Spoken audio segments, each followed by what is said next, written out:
today. We have Michaela Wheeler, and they're going to be presenting on high-altitude balloon imagery, decoding in the browser with C, JavaScript, and Python. Thank you. Thank you.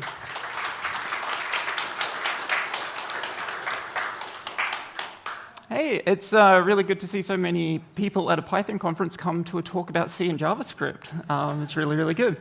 I'm Michaela. This talk is actually about amateur ballooning, but I'm also amateur at C, JavaScript, and Python, so that applies to the whole lot there.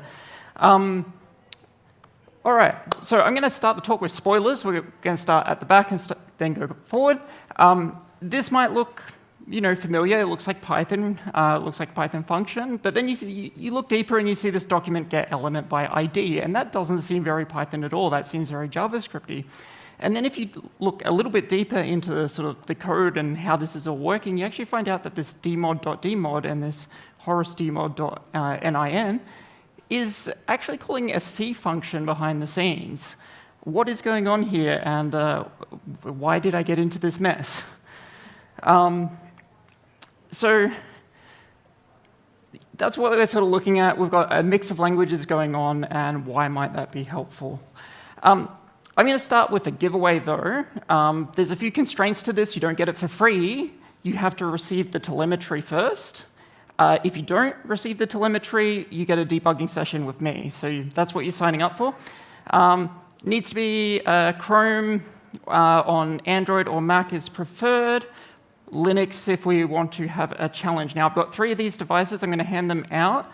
You have to be willing to plug a random stranger's USB into your laptop. If it's a work laptop, that's fine. So let me grab these. Do we have Android with Chrome? Someone? There's someone. I'm back here. Cool. And there's a QR code to scan. Do we have someone on Mac? Oh, not many laptops out. There's a Mac user. Whoop. And do we have anyone else that wants to try that's on Chrome, on Windows, or... Yep, cool. You've all signed yourselves up to debugging sessions. Excellent. All right. So, amateur high-altitude balloons. So what are we talking about here today? These are for fun. They're not for profit by nature. You can put all sorts of experiments on there, like radiation sensors, very commonly cameras, because looking at the Earth and the curvature is kind of cool. They're usually fairly lightweight. So this is example one here that recently got flown. This is a camera called Wenet, and this is a Horus binary telemetry. If you work for the Bureau of Meteorology, you might notice that these are actually yours. And we recover them and reprogram them. Usually, it's amateur radio operators that are doing the telemetry of these things, but you can actually do LoRa and stuff in the ISM band as well, where you don't need a license. And the reason why you might want telemetry is you want to know where your balloon's going to land, but also sometimes you can't recover your balloon, so you want to get as much data off it before it gets lost in a lake or somewhere where you can't get to it. And it's a collaborative effort, so here's a quick screenshot of amateur.sondhub.org, which collates a lot of that data.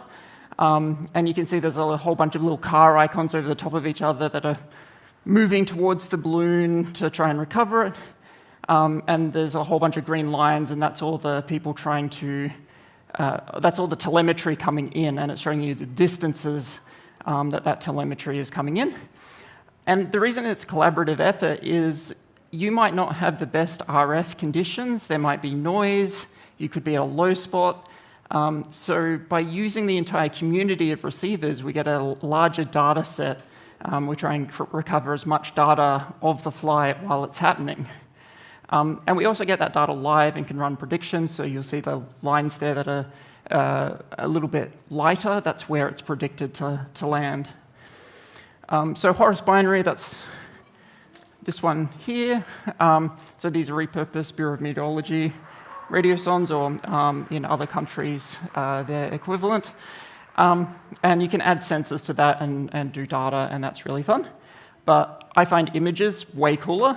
So this was taken at 31K up, and this image would have been received practically live while it's in the air, which I think is a pretty impressive feat. And so what makes that happen is this is the payload, and it's a styrofoam box to keep everything warm, which seems a bit weird, but once you're up in the atmosphere, there's not a lot of air, and you don't want your batteries freezing. You've got a GPS receiver, camera, battery, and the transmitter itself. None of these are complex parts, so it's not too hard to get your hands on these and build one, which is really, really cool. So to give a quick comparison, what I was talking about, you got Horus, which is the low data rate, and Wenet, which is the image telemetry. Now, key differences for us, which will be imported later on, is that Horus is, because of its low bandwidth and its low data rate, it means that we can actually use a sound card to receive it. We can plug in a physical radio and receive it with a sound card. Wenet, with imagery, it's a lot higher bandwidth, which means that we need a much faster interface than a sound card can provide. Now, in terms of receiving setups, it can be quite simple, especially with Horus, where you have just an antenna. You might have a very expensive radio like this one, or you could have a very cheap one and a Raspberry Pi, and you connect it all together. For Wenet, you usually need more of a Yagi antenna with a preamplifier, RTL-SDR, which is a software-defined radio, and you can use a Pi or something else. So what's a software-defined radio?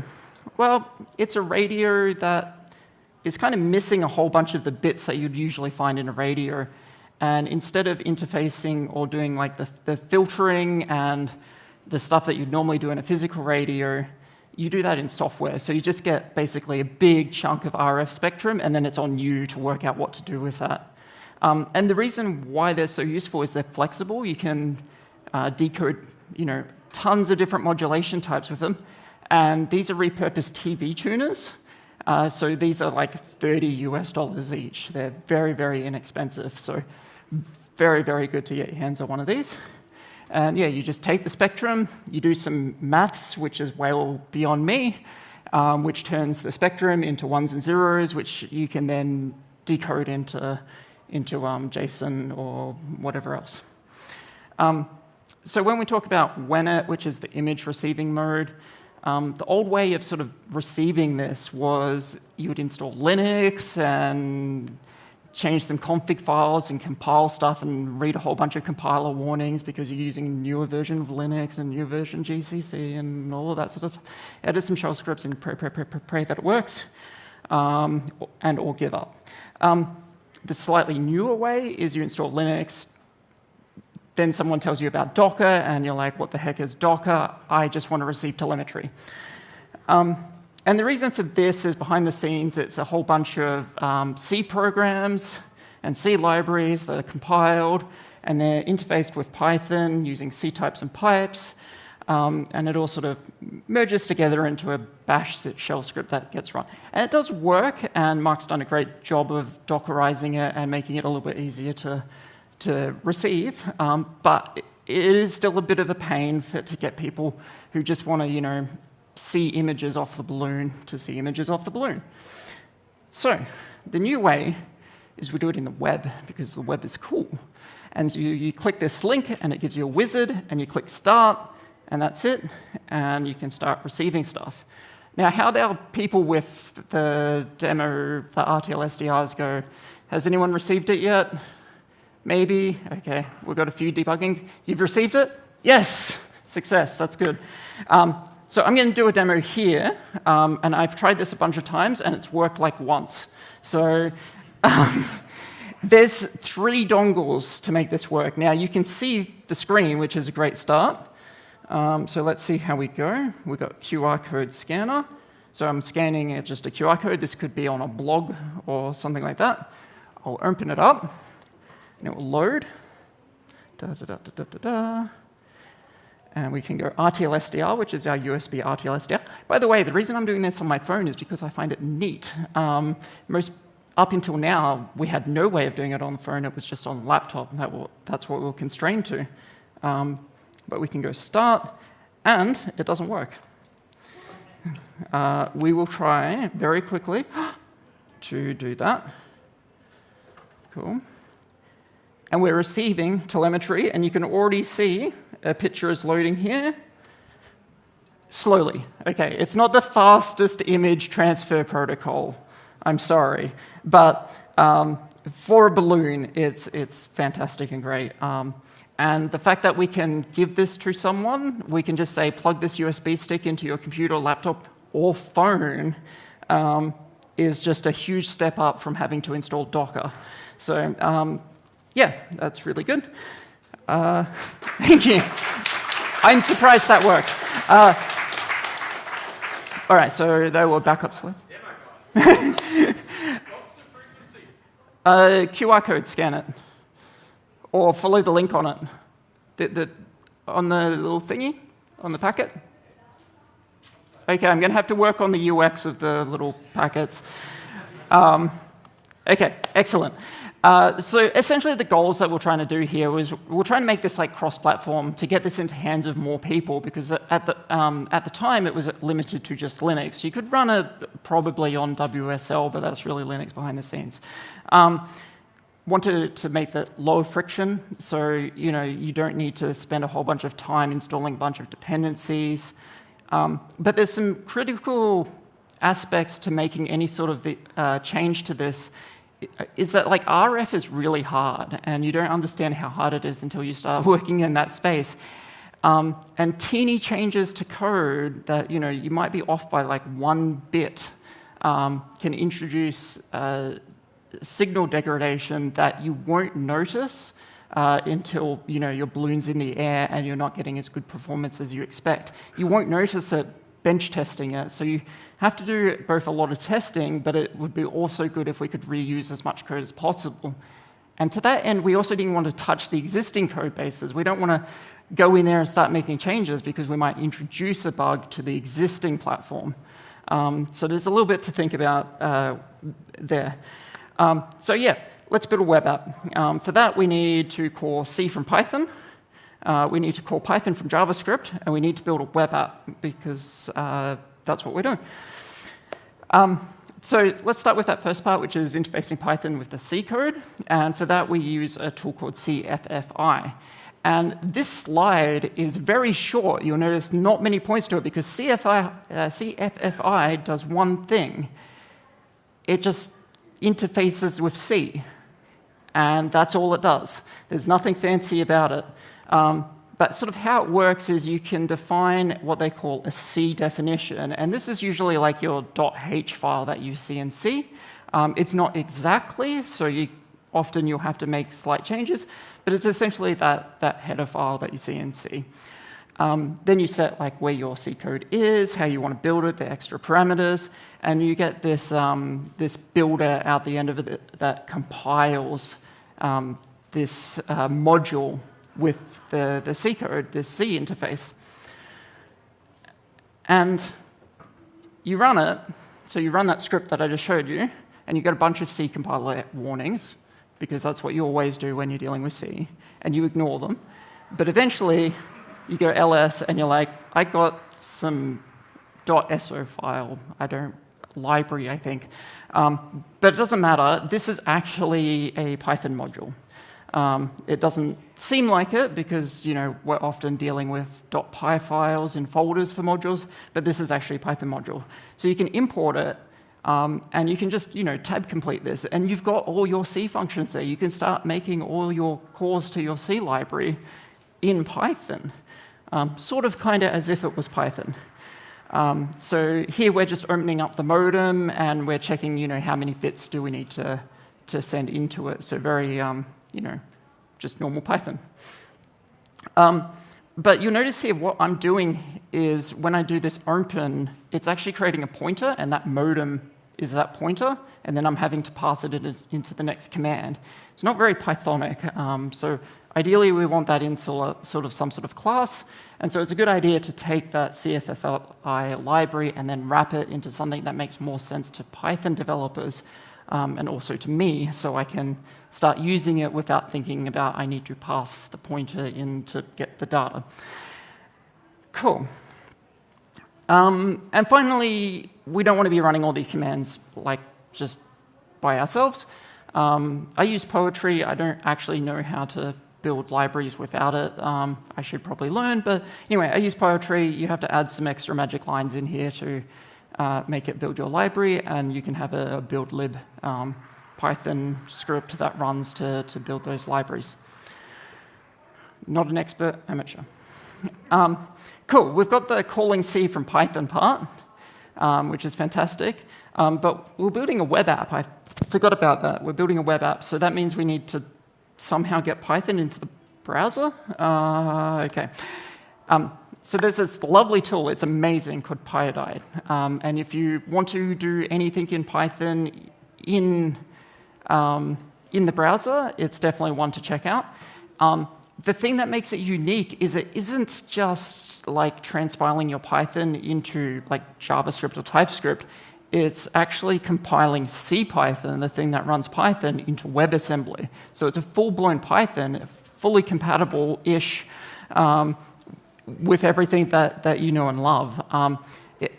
And it's, I guess, not just CPython, because there's some helpers in there that let you access the DOM, which is the document object model. I know we're Python developers, but that's the like HTML and how it glues everything together. So you can start passing JavaScript outputs into Python that's running in the browser and WebAssembly and back again, making full use of Python. Bonus sort of extra thing is there's this PyScript software, and that has a lighter weight MicroPython version that might be useful for some people. Using Pyodide is so straightforward, like ridiculously straightforward. If you're not building any sort of custom modules, Python modules, you can like just include this script and then just call it like this. Like this is the entire thing. There's nothing more to it.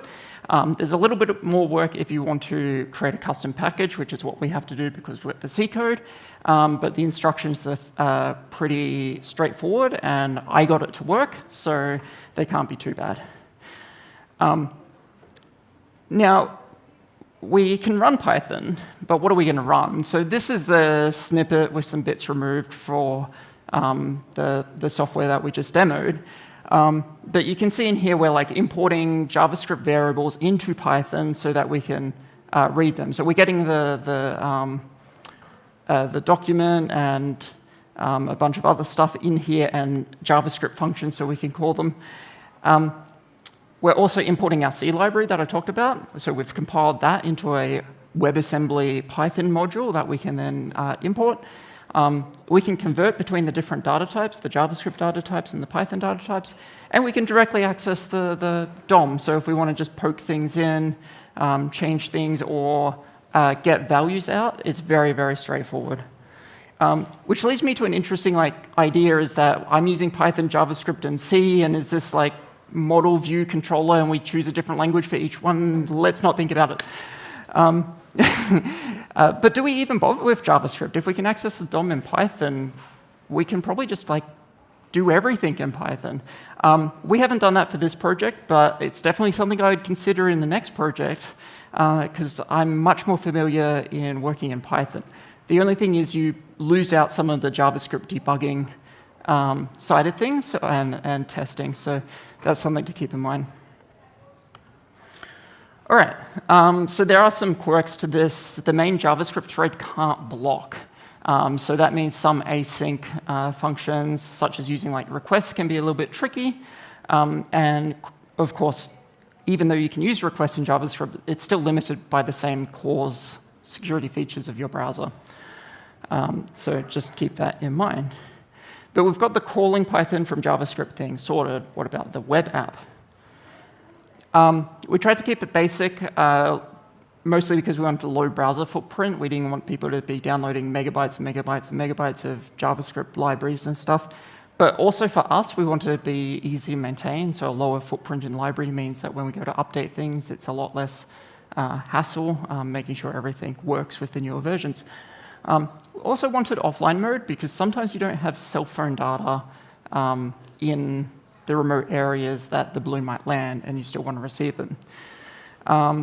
So we ended up with using TypeScript just to get types and that sort of stuff working.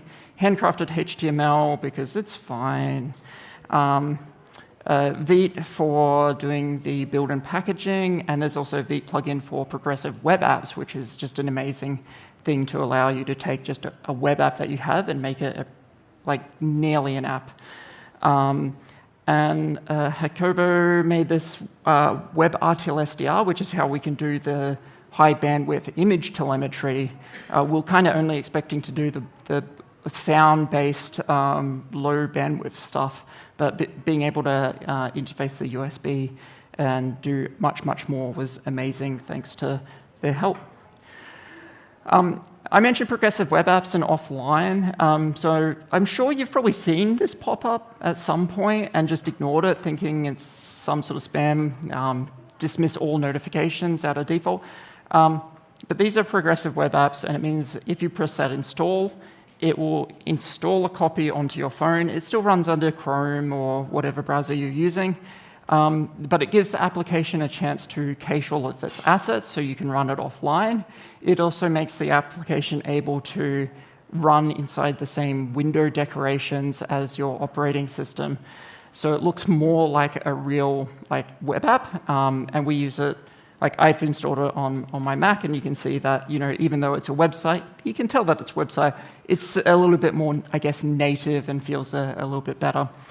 But importantly, it's cacheable, so we can run this offline.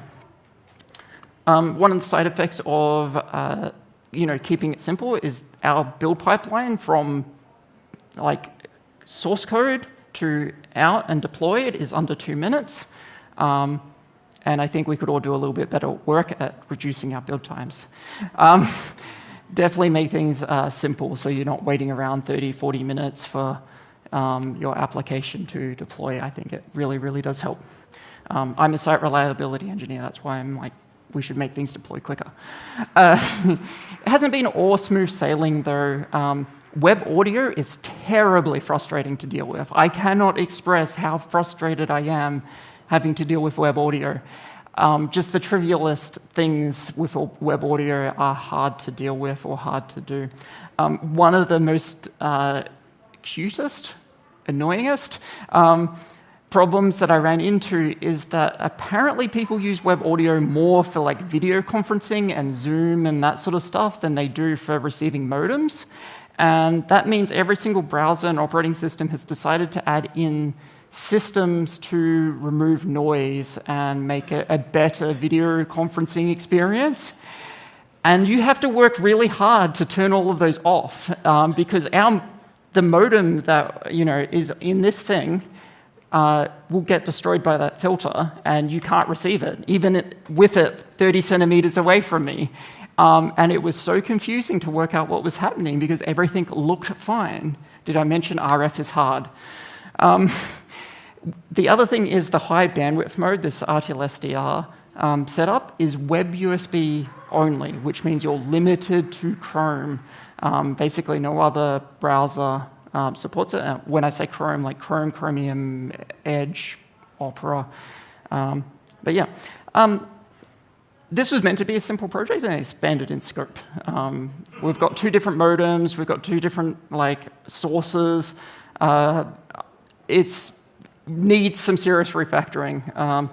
I will put up a link to the source code. Please don't click it or look at it or whatever, but it's there. But we do have our basic concepts. We've got the calling C from Python. We've got calling Python from JavaScript. And we've got our web app. We've built a web app. And what does this mean for us? Well, thanks to AREG, they launched a balloon. I drove far too far, all the way across to Adelaide just for this launch, just because I wanted to see my software work. And it did, and the launch went really well. But you can see here that Mark, VK5QI, has found us the most ridiculously sized antenna to plug a mobile phone into. And this is my partner, Geordie, who's up the front here. And he plugged his phone in and started using the app within like 2 minutes. Hadn't had it installed, hadn't had it configured, just a link and was away and going, which is a huge change from the Docker and Linux compiling-y stuff. It just opens the door for like students receiving telemetry, pretty much anyone now. It makes it so much easier. And as you can see, we're receiving pictures of mobile phones, which is something we didn't think that we would ever see, but somehow became possible. With that, I'd like to say thank you. My contact details are here. The project is up there.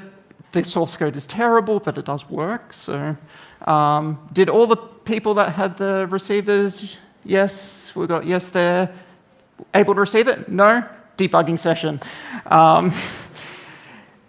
But yeah, definitely check out PyDied. Thank you so much for your time.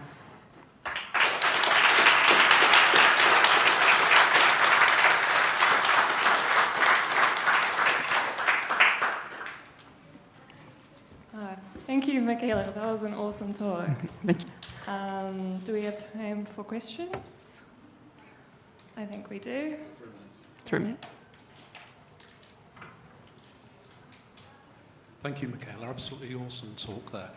Could you, sorry, 2 questions if there is time. Could you just expand on the transmitter side and also about the legality of launching balloons? Did you have to, is there anything you can mention about that? Thank you. Yeah, definitely. So I'm amateur radio licensed. The transmitter in here is actually sort of repurposing a LoRa chipset. Basically, we can put it into a direct FSK mode. I could do another talk on how that's modulated, but we're actually using the I2S out of the Raspberry Pi, which is sound, to send a bit stream, sort of bit banging to the radio chip, which is transmitted as 2 FSK for the imagery. Legality, best talk to Mark.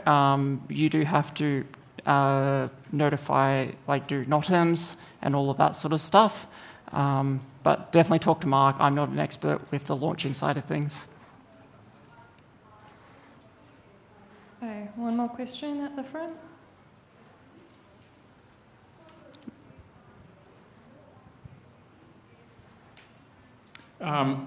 To comment on the previous question on launching balloons, I have launched a balloon. And yeah, the most difficult part is finding a launch site, because you need to find somebody who will let you launch a balloon from their property with all the risks that launching a balloon entails. And then CASA, the Civil Aviation Safety Authority, wants to get an application from somebody who acts like they know what they're doing and can fill out all of the paperwork. And the part of acting like you know what you're doing is that you have to do a risk assessment and you have to understand what path your balloon is likely to take, and that will not interfere with other air traffic.